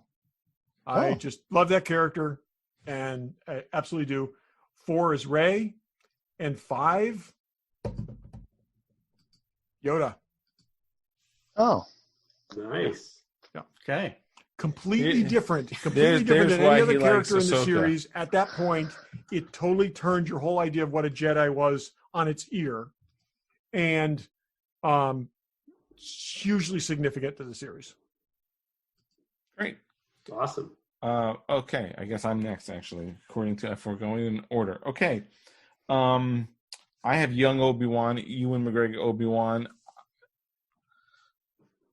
I got episode 1 is probably my favorite of the 3 episodes, but just, you know, a movie plagued with issues, but, you know, in the whole thing, even George Lucas said it very well. Obi-Wan is not the best in everything, but he is also has the ability to rise above himself and be the best. That's why he can kill Darth Maul, even though his master was killed by Darth Maul. So that, and then stepping out of the movies, Ewan McGregor taking those very thin characters and really building a character way beyond what what was on the page that he was given. So just absolutely my favorite character. My son's middle name is Kenobi, based on the Ewan McGregor Obi-Wan Kenobi. Luke is number 2. Certainly episodes Star Wars. And I, you know, as much as I love Empire, I love Luke being a Jedi. I remember when I saw that movie, like, oh my God, Luke's a Jedi. Here he is. Here's what we're really finally seeing what a Jedi is like. Even though I think we really saw that in the prequels, but Jedi Luke is one of my favorites. Rey, you know, you look at the old movies, you look at the new movies, you look at the new movies. You know, again, and I credit JJ, the character development, the breadth of that character versus the thin-ish characters that George built is, you know, and Rey. I see Rey on the screen, and again, a lot of times the hair on the back of my neck stares up, not only because she's cute, but just because how powerful a It's character good that she you is. acknowledge that, though. But a totally powerful character. I have a couple of different things for 4 and 5, and I'm going to put Chewie in number 4. Yep. I fought had with that. him and Han Yep. sort of going back and forth, but Me too. and I've said this before, Han is a very thin character. Yeah, and, you know, super, super thin. super thin, and Chewie never got his due. And you know, the one thing, and that was the one thing I was bitching about after when we were watching The Force Awakens the other day. If you watch that scene, Han dies, Millennium Falcon lands back on whatever planet the rebels are on, and they and Rey and Chewie come down out of the Millennium Falcon. Then you shift to the reverse shot where Rey is looking at Leia, and I just wish they changed this shot. And Chewie walks by Leia. Chewie never got his due. That shot should have been He didn't Leia get his medal. and He didn't get his hug. and he didn't. It should have been Leia and Chewie having a hug, and then Chewie being like, I just can't deal with it right now, and move off. He literally, this is just, they didn't have the coverage. Yep. Chewie walks by Leia. That's wrong. It's the only issue I have with Well, and JJ acknowledged that he messed that up, and he kind of made up for it in The Rise of Skywalker. Yeah, Yeah. by giving him that stupid medal. I don't buy that. Stupid Anyway. medal. That's Han Solo's medal from Yavin. Yeah, but if I would go back and redo like they did the original trilogy, I would change that shot. I gotta go with Qui-Gon for 5, even more than Han. Qui-Gon was just Really? I really like that character. It was, you know, the him and Obi-Wan relationship. When I remember seeing those films 21 years ago, it's like, oh my God, this is what Jedi should be. And I really got that out of those guys. That's enough for me. Daryl.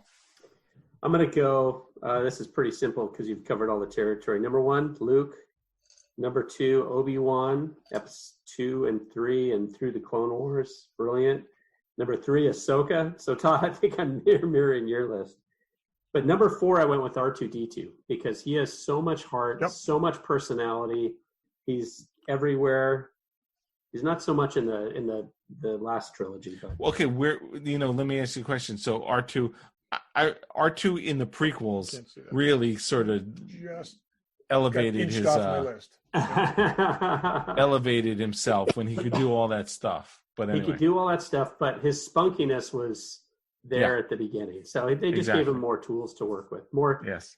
There was more imagination put on what he can do. And number 5, I was going to round and around. Chewie, Han, Rey, but I penciled Grand Admiral Thrawn because I just like the idea of going into this unexplored universe. So Yeah. I'll go with Yep. it. Not Have you canon. seen him in Rebels, Moving on. Daryl? I haven't seen him in Rebels yet. He's Barry. great in Rebels. He's They did really a good in fantastic- Rebels. Fantastic Yeah. job, fully realizing that character. They gave him a lot of depth, and he's very good. And And they consistency. kept him I true hope, to the with this. novel. Yeah, fantastic. So that's great. Yeah. That's great. So that's my 5. And the Okay. other thing that I loved about him in Rebels is he's a collector. Yes, He's an obsessive exactly. collector. That's why I like him so much. Yep. Scientist, collector, observer. Brian. You guys have covered most of mine. 5 is not enough. There's so many Yeah. great No, great it's not. characers. 5 is not enough. So If you want I to do your next 5, that's fine. I cheated by just putting Han, Luke, and Leia together as number 1. That is cheating. Okay. How do you choose the Star Wars characters from the original movie are They're just they're a thruple. so great Yeah. He together. officially knows how to play on the Regular Joe's podcast now by cheating on these yeah. types of lists. I also have prequel Obi-Wan. I thought he was great, and Qui-Gon because he was one of my favorite characters. I was so disappointed when he was killed because I was really looking forward to seeing him through 3 movies because he was such Yep. a great character. And I have Darth Vader. Mhm. How do you have Star Wars without Darth Vader? He was a great character, and like Barry was saying before, iconic. Worldwide. People. There'll be a day soon when people don't know who Mickey Mouse is, but they'll know who Darth Vader is. Interesting. Okay, Barry. Tie for number 1, Akmina and Yarna Dalgargan. Excellent. That was for Daryl. Yarna. Number 1, and 6 is better than 2. yes, he made nobody's list apparently, but my number 1 is Han Solo, and I don't care that he's a thin character. Growing up, I loved him more than Luke. I would say, if I were to see them as an adult, Luke, and that's why he's my number 2 on my list. But as a kid, I just adored Han Solo. So it's Han Solo, Luke, Obi-Wan, and I'm not going to distinguish between prequels and Clone Wars. That's just the all-encompassing character of Obi-Wan to me is number 3. Yoda number 4, and I put Rey in at number 5. Good choice. Good choice. And then All you had choices. a second section to this of my favorite droid if R2 wasn't if it wasn't on the list and it's not, so my favorite droid is R2. Yeah, same Okay. here. Yeah, well, that's Brian stole that. Okay. Yeah. Moving right on. We're closing in on our longest episode ever. What was our longest episode? I think it was It's been Now it was one of the movie. it was one of the movie ones. Yeah. But that's fine. If you're still we're with us. we're almost at 2 hours, right? Are we at 2 hours? We're about an hour and 10 hour and 50 minutes. Okay, All right, we're going what's in the box. Why not?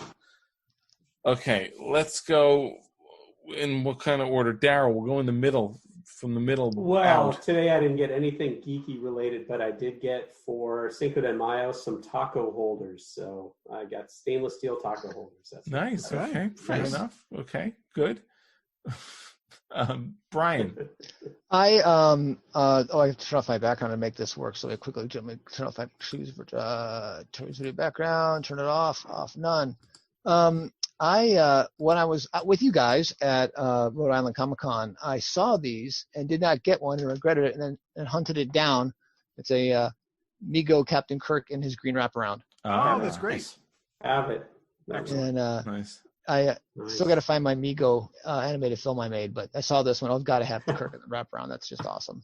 Yeah, it's a great And I figure. just saw on eBay now someone is making these phasers and communicators to life-size person scale. Oh, wow. Those that's blue cool. Oh my ones? God! The Mego Does ones? it come with a plastic Yes. belt? Because I'm in. Oh. You can cosplay your favorite Mego action figure now. You know what's funny is that Mego now also makes them in traditional, like the right colors. They make them in black plastic with Right. with the silver trim on them too. I actually saw somebody cosplaying the Mego Klingon one time. It was awesome. Oh, Yeah. that Yeah, would be that's cool. incredible. That's cool. So, Brian, did I hear that did you make a stop motion animated Mego film? I did. I've got to find an 8mm film, one frame at a time. Click, click, click. I built a bridge. Nice. to Oh, we scale totally have and- to see that. Yeah. You have but to. I've got to put find that it up. and digitize it because it's still an 8mm film and a cassette tape you run next to Oh, it. we at the same need time we for the need that. sound. Yeah. Oh, I yeah. gotta find that. Yep, Yeah. absolutely. That's cool. Okay, Barry, what do you got? I actually ordered something, and I was fortunate enough that from Fanboy Collectibles, and it arrived yesterday on Star Wars Day. It is the Funko Pop of Baby Yoda, and I Oh, don't I do wish I Funko got Pops, that. but Wow. And what are they there's- calling it, actually? The Child. The child. the child, yeah. I like how his head is really the right size for his body, I think, isn't It's it? the most proportionally correct Funko Pop. You know what? That's what I'm saying. I don't really collect Funkos, but this one it's a bobblehead, first of all, but it looks like the right size for the character. Yeah. So, Oh, that's awesome. yeah, Nice. and it's, so it was the only Star Wars thing that I ordered and it came yesterday on perfect timing. So yeah, I did purchase something yesterday. Bandai was running a sale. They had bundles of model kits, and I got like 5 models for like $80 from them on their Great. Star Wars Day Nice. sale. So that, although what was interesting was that I ordered it, and then it had a note that their warehouse is closed. So they're taking orders, but they're not shipping orders. Oh apparently. man. Yeah. Oh. Whatever. But yeah, Funko Yoda. This thing's So- awesome. Baby Yoda. It's awesome. Yeah. 2 questions, Barry. What's left for you for models? Okay. And what could you possibly need to order? You know, you held up that 000 model. Yep. I have done very few of their figure models, and Yep. what I actually ordered was they had a bundle of all the droids. That's So cool. it's and they're 1/12 scale. It's R2, C3PO, BB-8, DO, R5D4, and I think there's another R2 in there that has like the rockets on the legs and stuff. Oh, that's so excellent. It's a That's bunch great. of them. I think it was like $80. It was a really good deal. Like the C3PO and R2 2-pack sells for like $50 on Amazon alone. So it was a really Cool. good Now deal. those, what color are those when you get them? Are they all have to be painted, or? Those don't. I paint them anyway. I won't paint the C3PO because it's done in gold vac metal. But all the ones like you guys have seen, and it'll be our next What's on my workbench. But I just finished Maria had gotten me the Boba Fett model for Christmas, and I just finished it. And it's an easy model to put together if you choose to paint it and weather it and do all the chipped paint and everything. It's an incredible amount of work, and I put a lot of work into it. I'm pretty happy with the way it came out. But yeah, the droids are going to be a little bit easier than that. I think there's probably just some weathering and stuff. Cool. Todd, what do you Who's got? next? Todd. Okay. I got the making of The Expanse. Oh, I didn't know that existed. It came out in, I think, early this year, and it's pretty good. It's pretty good. I was really hoping for some pictures of the communication devices. We need that. There are some good pictures of the guns and stuff. A lot of behind the scenes stuff, conceptual things, production stills and stuff like that. It's good. It's I got it on Amazon. It's like $25 retail, something like that. But I love this stuff. I guess it makes sense that since Amazon bought the show and Amazon Yeah, started out exactly. as a bookseller, And they it's would make a got book. it's got minimal stuff from the 4th season, but there's some things like you see the ship landing and a few things like that. It's mostly about the first 3 seasons. But like I said, I really like the production sketches and stuff, and also the insights into what they did in the different environments to make them unique, and so that you could tell one wasn't from the other. But I'm going to show you one of my favorite things is, so in the back they've got a scale of the ships, so you see the ships in proportion to each other. So if you look at this, and I have a hard time getting it on screen anyways, the Rocinante is actually in scale to these other ships. It's about the size on this full page, which is probably like 11 by 13. It's about the size, in actual size, it's about the size of a grain of rice in proportion to the larger ships. And then you turn the next page, which is a 2-page spread, and that is the Behemoth or the Nauvoo, which is still in scale to the Rocinante, which is about the size. Cool. That's a cool picture. So this ship that fills 2 full pages, is in scale to the hero ship from the show, which is the size of a grain of rice. So it's kind of cool. But anyways, yeah, it's a good book. I like it. It's a lot of cool stuff in there. So Nice. Really, really interesting to see the early production sketches and how close they came to like the proto-molecule stuff and some of that really good stuff. But yeah, it's great. Cool. Okay. This is the long-awaited Art of Rise of Skywalker that I had ordered for Barry back in this December, and then it got pushed back till late March, and I bought you something different for Christmas. Yep. And it finally came like a week or 2 ago. There's a lot of cool stuff in here. And it was nice. Not a lot of writing. The story there was that there was supposedly JJ was quoted as having said something, and when they were copy editing it, he claimed he never actually said that, or there was a problem with what he said, and they had to change the text in the book, and that's why they pulled it. Yeah, but it's so a Ryan lot of Johnson's nice different a punk. artists. I never said Ryan Johnson's a punk. Yeah, exactly. You said Ryan Johnson's a piece of shit. I would like to get The my hands word on was that version. hack. Okay, you wrote punk. I said hack. heck. Yeah, but just minimal words, which is nice when you get these kinds of things. So anyway, that is one of my what's in the I box. like my picture books to be a lot of pictures. I Yeah, gotta say, exactly. I like enough context, but I really like to be able to see the pictures. So yeah, that's great. Yeah. So has everyone done what's in the box? Yes. Everyone went? Brian, you went? Yes. Yeah. Did any of those come from Fanboy Collectibles? Mine did. Barry's did. Bears did. There you go. They don't sell books, but if they did, we'd be If getting they books did, from them too. we'd be in deeper. Yeah, exactly. Yep. Okay, that was a marathon session. If anyone's still with us, let us know. We'll send you a prize. Use the word Ryan Johnson sucks, and we'll send you a prize. Don't do that hashtag. There's going to be a lot of people out I'll pick. that have one. never even heard of our show. Exactly. Instagram us. Okay. I'm sorry I'm asking this, but any last thoughts? I'll take that as no. Happy Star Wars Day, people. Exactly. Happy Star Wars Day. We know the Mandalorian's coming. We don't really know anything other than that. Hopefully Taiki Waititi is going to really do something awesome. And if he infuses that kind of humor that he did in Ragnarok, I think we're in good shape. That would be very cool. Yeah, more Ragnarok, less Jojo Rabbit. I love Jojo Rabbit, but it's not the right tone for Star Wars. Yeah. I totally disagree, but watch A New Hope on the 25th, the original version. Yeah, and if you have, I did watch about half of it.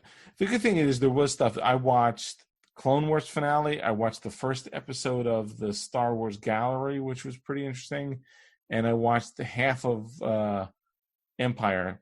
I gotta say the quality on it on Disney Plus is excellent. The 4K quality. Yeah, I've been rewatching The Mandalorian the last couple of days as part of my Star Wars Day stuff, and like I said, I watched those 4 episodes of Clone Wars, I think 3 times each. So, Wowza. So good. Brian, where are you watching the original Star Wars? There's a fan upscale edit in HD of the original versions. Yeah. Oh, you're The saying the despecialized original the version. despecialized The edition. The despecialized. Yeah, I only watched the despecialized version. I think here. I've seen the special editions once ever. Yep. So somewhere around there. I love the despecialized versions. Yeah, that's the only version I watch. It's amazing what he did. And the stereo audio mix. Because if you're really a Star Wars nerd, there's 3 different audio mixes of that movie. Yep. And they are significant. The first 2, between the mono and the stereo, are significantly different. Wow. So that's I haven't recommended tried for the 25th. So, I haven't tried putting that version on my big screen TV. I got to see what that looks like. Yeah. It's You know what good. audio we have on the one The version we have? file that someone may have shared with you at one point, if that were a thing, is a big file. It should play well. Yeah, good. you probably have the stereo, but I can get you the mono version too. And if you're used to watching the stereo version, when you watch the mono version, you will watch it with your mouth agape at the differences. If you're so used to hearing the stereo version, Aunt Beru's a different voice. The alarm on the ship in the opening is a different alarm. Really interesting. Yeah. Okay, I got to check now because I might need to get that from you. I think we need both of those on our archives. Yes. Yeah. Where do we have those archives? They're not on the. They're not on. I think there's a star. You look in memory beta. I think there might be a folder in there. In memory beta, I have memory gamma. Oh, you have memory. Okay. So, anyways, yeah. We've got if not, there's we have a means. So yeah, cool. Anyway, that's enough inside regular Joe's for you. Yeah. Happy Star Wars Day or week, and thanks for listening. Thanks for listening. Thanks for listening. Thanks for listening. Oh, I'm supposed to Number laugh. 5 stepped on number 4. Know your places, people. We could do that again. Be with you.